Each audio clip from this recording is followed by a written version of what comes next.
The Jaguars have a lot to do this year. I'm going to tell you the 5 things they need to do in order to be successful. We'll hit it today on Locked On Jaguars.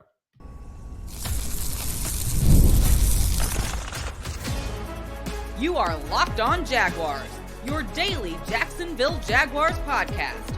Part of the Locked On Podcast Network, your team every day. You heard what she said. It's your team every day, and we thank you for making us your first listen here on Locked On Jaguars. We definitely appreciate you.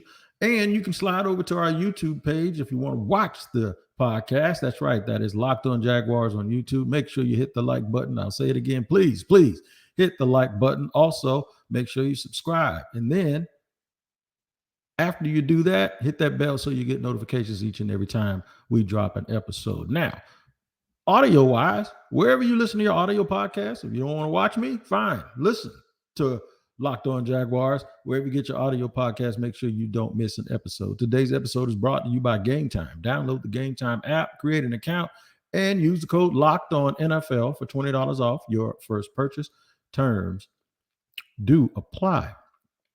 Shout out to the everydayers that join us here on Locked On Jaguars every single day. You know why we call them everydayers? Because they join every day. And we can call you the same thing if you join us every single day. Got the housekeeping done. Let's talk about what we're going to talk about. I'm going to tie a nice bow on this podcast. By the end of it, I'm going to tie the 5 things together that I believe the Jacksonville Jaguars have to do in order to be successful in 2024. Some of them might surprise you. Some of them might not be as obvious as you think.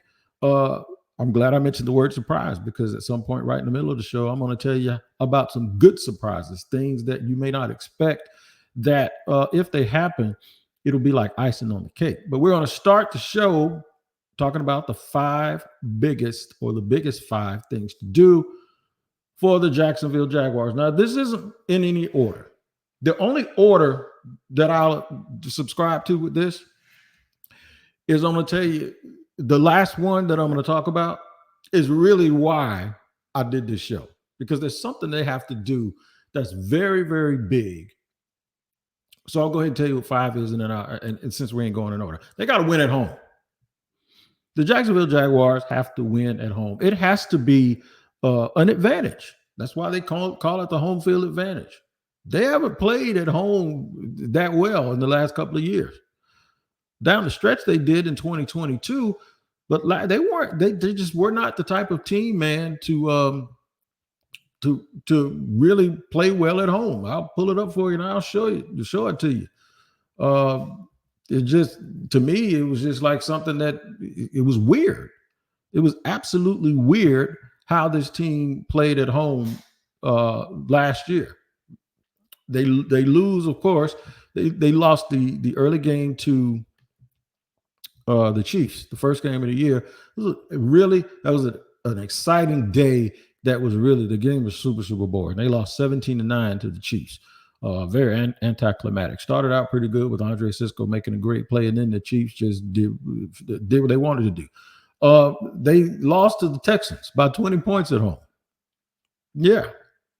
They did. They managed to beat the Falcons 23-7. They beat the Colts.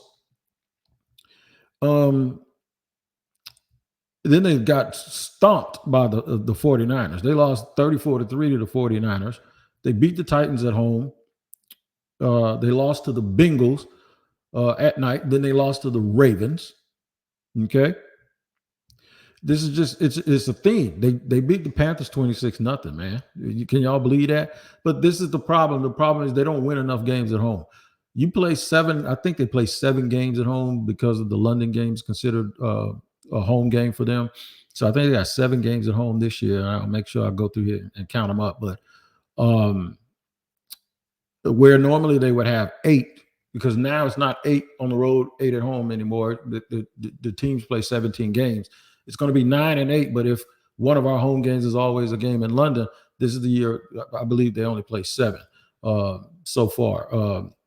The thing about it is you got to win about 80 to 85% of those games. If you got 8 games at home, you need to win 6 of them or be approaching 7. It'll make things a lot easier for you trying to get into the playoffs and actually host a game. Home games are considered easy, not really easy, but They're the easier games to win because you don't have to travel. You have your own surroundings. You have your fan base. You know your stadium. You know every nook and cranny. You know where the sun's going to be, when the wind's going to blow, all of those things. They have to get to the point where they win at home. So the other four things are going to help them be able to do that. Most teams consider home field to be an advantage. That's not necessarily the case with the Jaguars. Ain't no telling what you're going to get. And see, that's what has to go away. So what I'm basically saying is they need a little bit more consistency. And you need to know what you're going to expect when you go to that stadium every single week. Don't walk in hoping and wishing that the team is going to be good. If this thing gets right, you know they're going to win most of those home games. That's how it's supposed to be. So one of the things, of the four things that will lead to that fifth thing, we're going to go ahead and get into it right now. They have to improve their run blocking in short yardage and goal line situations. Now, if you're a Jaguar fan and you have sat in that stadium or sat at your home and watched your TV over the last couple of years, you know this is a huge problem. And you know this is one of those things that got Trevor Lawrence in a little bit of trouble in 2021 and 22, mainly in 2022, early in the season when he was trying to do too much. And this is the thing the theme that I keep saying about Trevor is he has to trust that things around him are going to be okay. But before he can trust that, things around him have to be okay. The receivers, the offensive line, the center position. In the past, they called plays like they did not trust their offensive line. When you get inside, if you're first and goal from the 4-yard line, that should be a gimme in the NFL for a really good team, that y'all going to find a way to punch this ball in. But too many times, because they couldn't move folks, they were throwing the ball in these situations. I remember one time Trevor threw an interception on first down. It was against Houston. It might have been last year. Could have been the year before. I think the game I'm talking about, Derek Stingley caught it with one hand. So it could have been, it might have been that game early last season. You just get down there, man. The Jaguars have been a team in the past that get inside the 5-yard line, get a first and goal, and they throw it every single time. That has to stop. Even in non-scoring situations, on third and short, you got to be able to get first downs, because you know why? I'm tired of Doug Peterson going for it. He's going for it every single time because they've labored so much. If he crosses the 50-yard line, he's probably going to go for it in the past.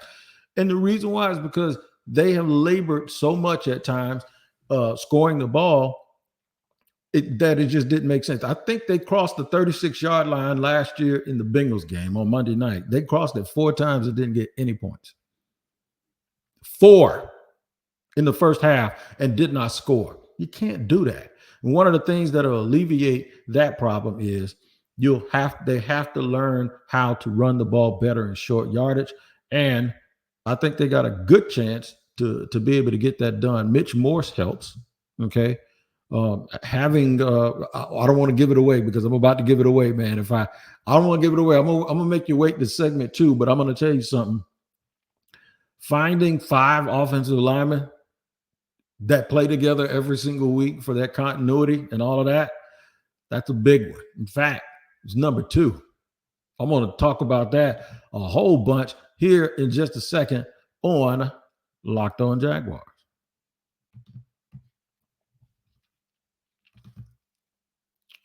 Today's show is sponsored and brought to you by Gametime. That's right. The Gametime app is where you should be, man, when you're trying to buy some tickets. I'm telling you right now, because they focus a lot on last minute deals. And I know that is music to a lot of people's ear that really, really, really do a lot of procrastinating. Gametime is where you need to be. You won't hear them say your lack of planning is not my emergency. That's nonsense, because Gametime's business is about you not being able to plan, or maybe you just had to wait until payday. Whatever the deal is, make sure you slide get the Gametime app on your phone. Make sure you slide up on Gametime and get your tickets for last minute deals where you can save up to 60% off buying last minute sports, concerts, comedy, theater, whatever. Take the guesswork out of buying those tickets. Major League Baseball is on fire. What you do is download the Gametime app, create an account, and use the code LOCKEDONNFL for $20 off your first purchase. Terms apply. Again, create an account and redeem code. I'm going to spell it for you. It's all one word. It's LOCKEDONNFL, LOCKEDON NFL for $20 off. Download Gametime today. Last minute tickets, lowest price, guaranteed.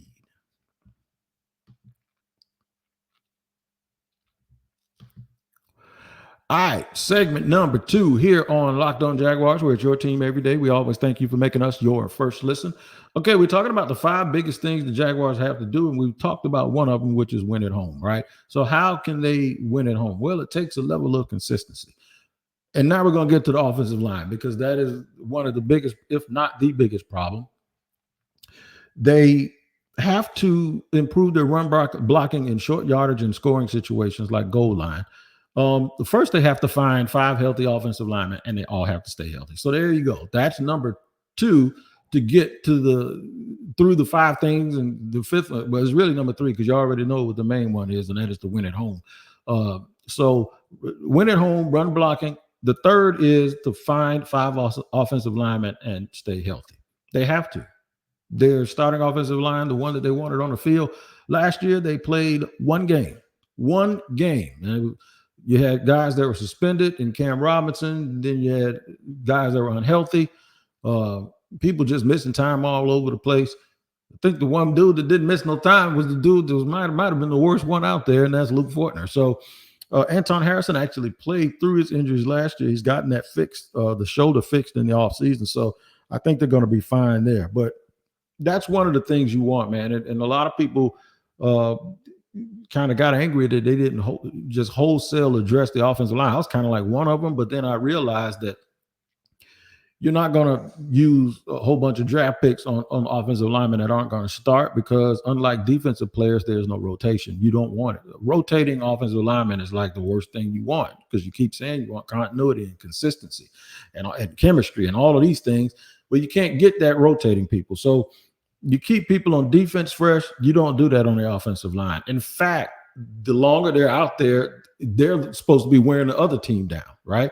Tony Baselli told me a long time ago, his favorite part of a game was when they're winning and the other team knows they're running it and they can't do nothing about it, and you just bang on people all day long until you break their will. So they have to find 5 offensive linemen and have them stay healthy. Then you can get a better read on whether or not they're actually good enough. You don't know if they're good enough now because the guys haven't been out there. And I think that one of the things that they talk about in wanting to improve the offensive line, they always talk about, well, they got to get healthy. So that's the mulligan that we've been, a little bit of a pass we've been giving them, because, well, they're right, they haven't been healthy. So maybe what has to happen is these guys have to stay healthy in order to show whether or not they're good as the coaching staff would lead you to believe that they actually are. So yeah, that's a very, very key thing.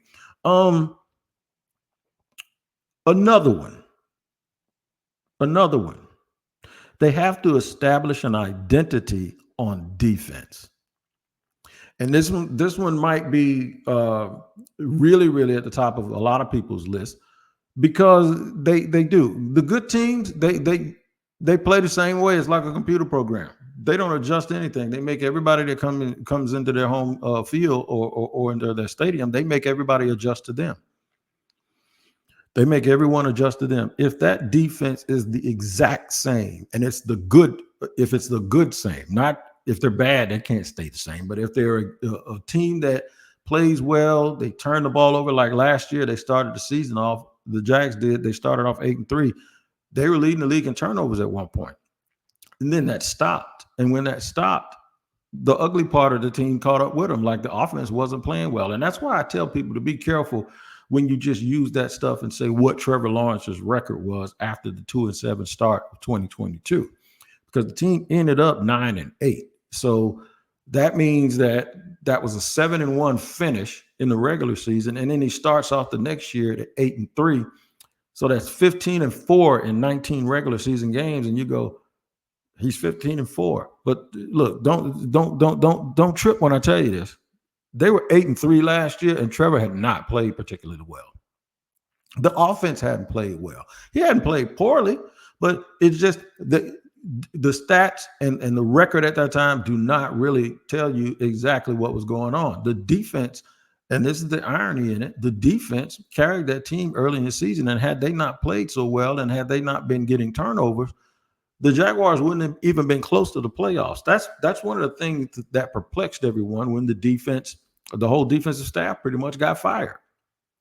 It's because, wait a minute, I recall last year, at the beginning of the year, the defense was the reason why they were winning. We got podcasts to prove it. The defense was creating turnovers, getting sacks. You had two guys with double-digit sacks.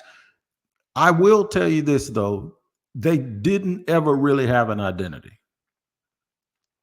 They didn't. So they have to do that this year. They just can't play well.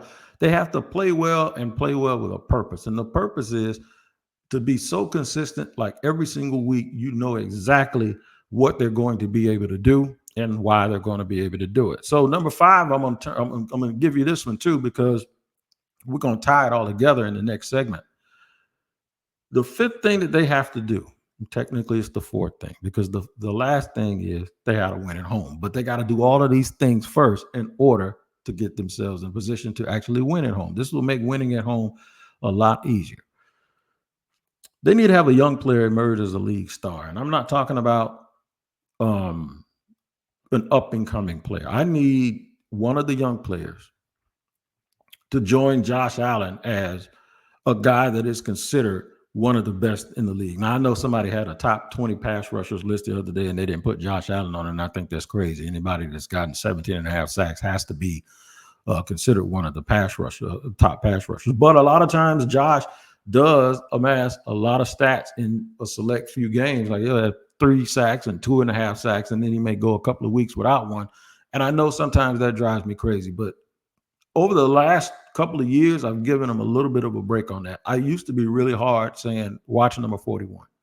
And I would just sit there and watch him all game, and he wouldn't do very much. And I'd be like, that just doesn't seem like a dude that's elite, right? But he was battling a knee injury at the time. Whenever he had when he gambled on himself and he had to do it for a contract, or he had to show that he was as good, he actually did it. So that means, he can get it done. And got him a big deal with almost $80 million in guarantees. So he's a hard worker, a good guy, always comes in shape. Played through a lot of injuries last year that people did not realize he was playing with, and did a really, really good job.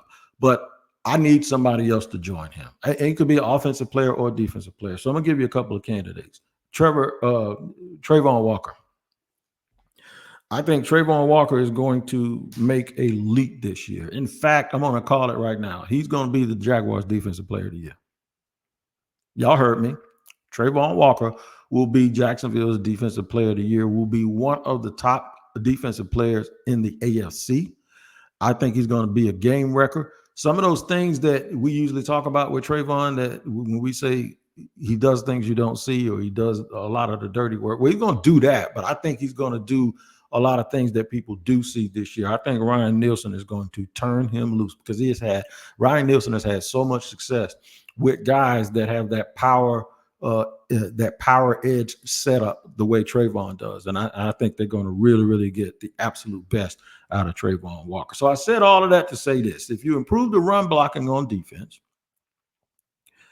find 5 offensive linemen and they stay healthy, establish an identity on defense, or improve run blocking on offense, establish an identity on defense, have a young player emerge as a league star. Now, I did say I was going to say offense and defense. Brian Thomas Jr., if Brian Thomas Jr. comes out and he's this dude averaging 16 yards a catch, and at least once a game you find him on a post or a 9 route or something, and he is just busting people's heads open, and he gets close to 10 touchdowns this year, averaging 16.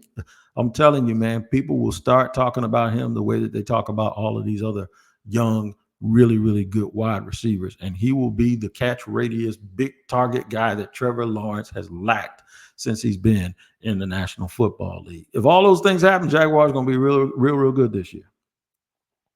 I'm going to tie them all together here in segment number 3, and I'm going to tell you exactly how they work together, what has to happen for each one of these things to occur, and how the sky is the absolute limit if the Jaguars are able to get all of these things done here. I'm going to also let you know that you need to be watching Locked On Sports Today, man, because I know you may be tired of watching the networks like ESPN and Fox Sports and all those dudes on there yelling and screaming all day. Well, that doesn't happen on Locked On Sports Today. All right. It just doesn't happen. It's a free 24/7 sports streaming channel program for you every day to bring you the biggest stories without all the screaming. Locked On Sports Today brings you can't miss analysis, opinions, and news streaming 24/7 on the YouTube or the free Amazon Fire TV channels app, part of the Locked On Podcast Network. And you wait for it now. It is your team every day. That's right. Here on Locked On Jaguars. I'll tell you how you tie all these things together and how the Jaguars actually get these things done, and even say, okay, what if one of these things doesn't happen? How does that mess up everything? I'm going to tell you all of it here, segment 3 on Locked On Jaguars.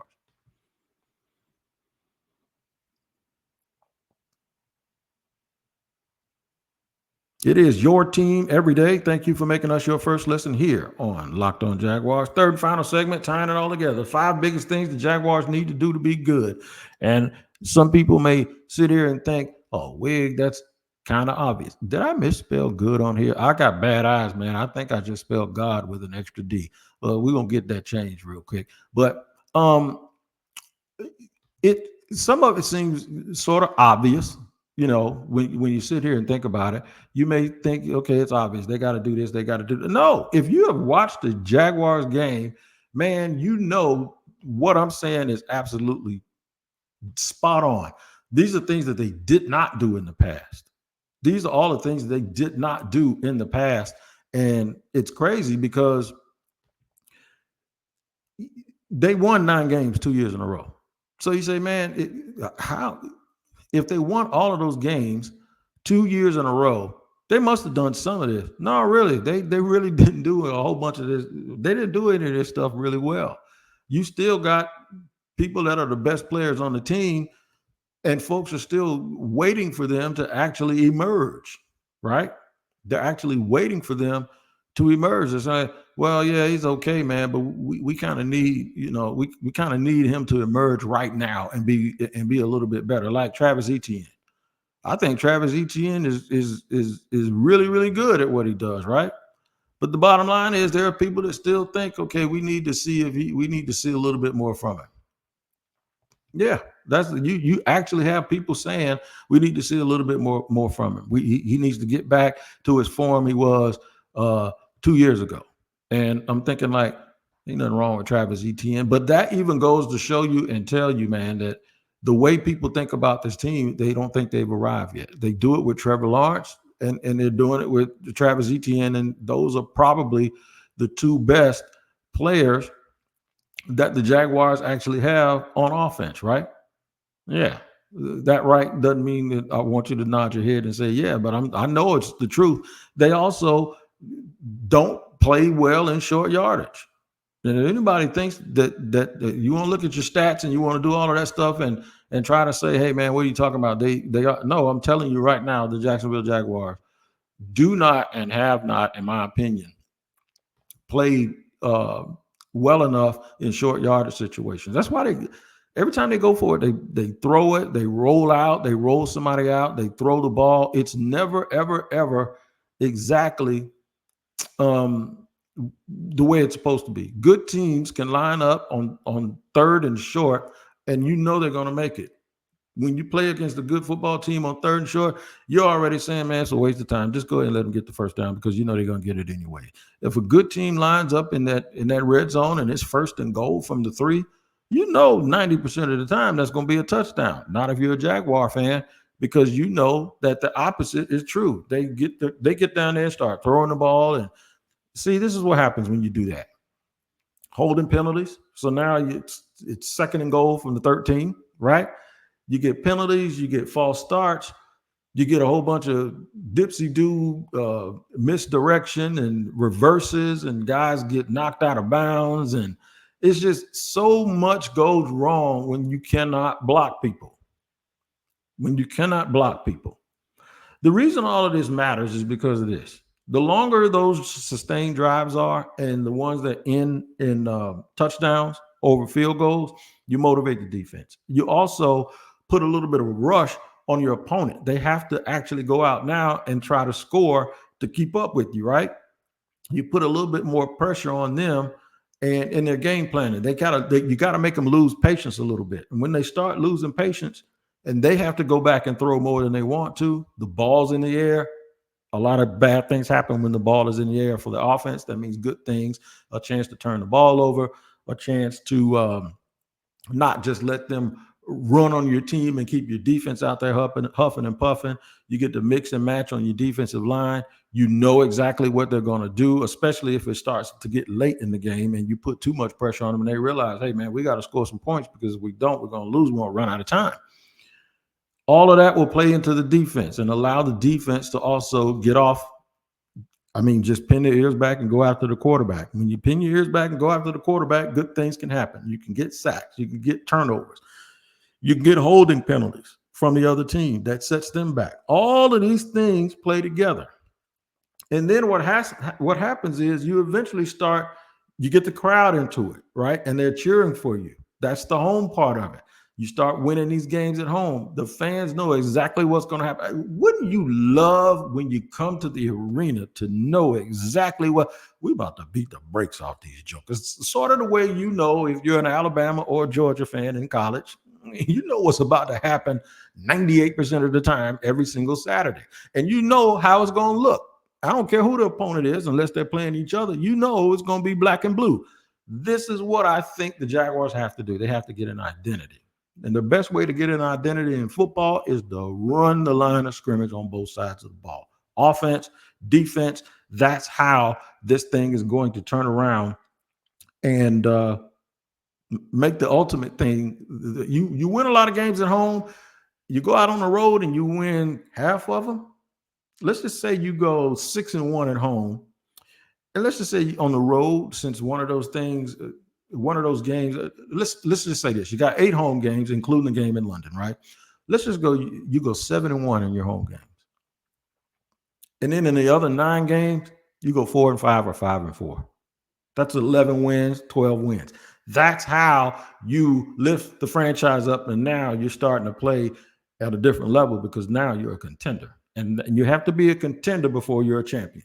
You have to be a serious contender before being a champion. So this is how I think the Jaguars take that next hard step that I talked about that'll get you there. I said it yesterday, and I mentioned it yesterday in one of my shows. I think as I closed, I said, it's harder to go from a 9-win team to an 11 or 12-win team than it is to go from a 2-win team to a 9-win team. I think this last step is the most difficult one that they are going to make, with the exception of finally ever winning a Super Bowl. I'll tell you what, man, Locked On is winning because what we're doing, we've launched a first ever national 24/7 streaming channel on YouTube, and it's also available on Amazon Fire TV and the free Fire TV channels app. Locked On Sports Today is here for you 24/7, covering the top sports stories of the day with local experts. That's right.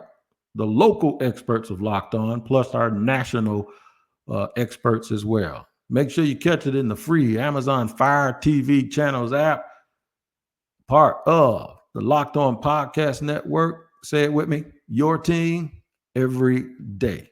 It is, man, and I'll be here tomorrow with you guys as well. Also, make sure you check out Locked On NFL, the podcast and the show. Locked On NFL, make that your second listen every single day, especially Friday, because that's the day that I'm on there, and I know y'all want to see me again. All right, until we do that, man, catch up. Make sure you tap in. Hit the like button on YouTube, please. Make sure you tap in wherever you get your podcast. All right, we'll see you guys later. Alligator, after a while, crocodile. See you next time here on Locked On Jaguars.